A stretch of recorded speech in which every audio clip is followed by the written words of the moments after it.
In the 90-day screenplay, the writer does not start writing the first draft until 30 days have passed? So the first 4 weeks are all about imagining the world of your story. We do a lot of stream of consciousness writing exercises. In fact, the first week, you don't even investigate structure. Because I really believe that the subconscious is the seat of your genius. So what you do is you just imagine your characters in relationship to other characters. Because the moment you start to explore plot, or the moment you want to start to put a frame around this story, we can get stuck. And so it's a process of going from the general to the specific. So imagining the world of the story, it's really just about asking questions and holding them loosely. Like, who is this character? How old are they? Where do they live? Who are they in relationship to? And quickly writing it down. I'll do it longhand, on a yellow legal pad. And as you start to allow the characters to exist in this world, it starts to lead to the structure questions, which happens really in the second week of the workshop. And that's what I mean by marrying the wildness of your imagination, which is just imagining the world without imposing structure, to the rigor of story structure, which is the experiential questions. And what happens, this is sort of non-linear narrative starts to emerge. And it's sort of like a Polaroid coming into focus. It's not chronological. It's not like this happens, then this happens, then this happens. It's more akin to this Polaroid where you can jump around and you can say, well, what might be the dark night of this? What is that decision your protagonist makes that they can't go back on? And what is that dark night of the soul? What is that moment of despair? What is that moment of temptation? And these experiences start to emerge. Or you do the transformation exercise. How is my protagonist relating differently to other characters at the end than they were at the beginning? And what do they understand at the end that they didn't understand in the beginning?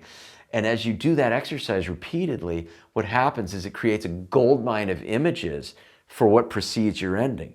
So let's say my protagonist she's hugging her mother at the end of the story. Well, I need to show where she's not getting along with her mother, so there's a context for the hug at the end, for example. So you're really just playing in the sandbox with these tools, and the story starts to emerge. Once you've done that for 4 weeks, that's when you write your first draft. Because if you were to come up with a premise and start writing your first draft on day one, you're writing your idea of your screenplay. You're not writing the truth of the screenplay. In fact, I just read an interview with Scott Frank, brilliant screenwriter, and he said he spends the first couple of months just sort of wandering around, wondering about the story, and being curious about what is that opening scene? How can I best introduce this character? And so the more you give yourself time to imagine the characters in relationship to each other, the more you're going to fill the well with images. So when you start writing your first draft, you're going to have a really dynamic narrative. And so are the writers even contemplating who the protagonist is in the 30-day Oh yeah, period? I mean from the beginning, Yeah, I think, not always, but you don't always know who the protagonist is at the beginning, but frequently you have a sense of who your protagonist is. But if a writer said to me, I'm not sure who the protagonist is, I would say you don't need to know it right now. Let's explore the world of the story, explore the characters in relationship to each other, and the protagonist will start to emerge. Not a lot of writers, but frequently writers think they have multiple protagonists, and which is extremely rare. It's not impossible, but oftentimes what they think of as multiple protagonists is an ensemble where they've got multiple main characters. Protagonist is typically the character that has the biggest change by the end of the story.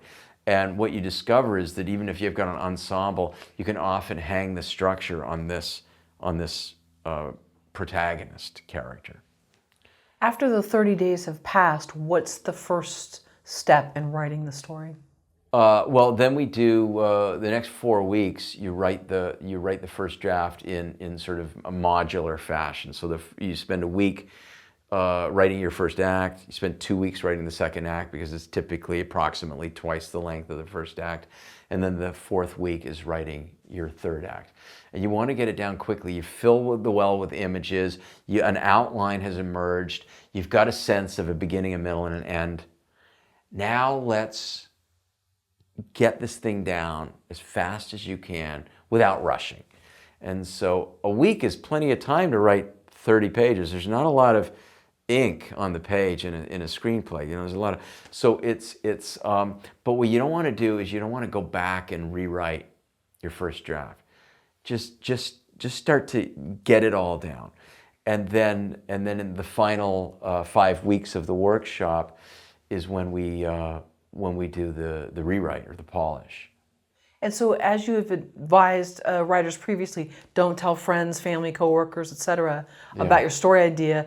Are you also advising them not to speak to other students about it? Well, in the workshop, that's why I call it the lab, where they're not talking to other students, but I am working one-on-one with the students.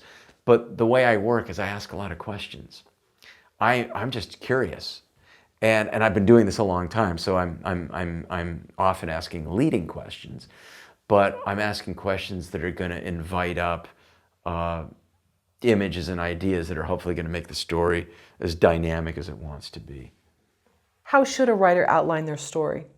How should a writer outline their story? Well, I think there's as many ways to outline it as there are writers. There are no rules in creating a story. We're making art. And so I think an outline is valuable, but every writer has a different sort of relationship to how specific they want their outline to be. Some writers want a really vague, sort of loose outline. Other writers require an extremely considered and concise outline before they can begin.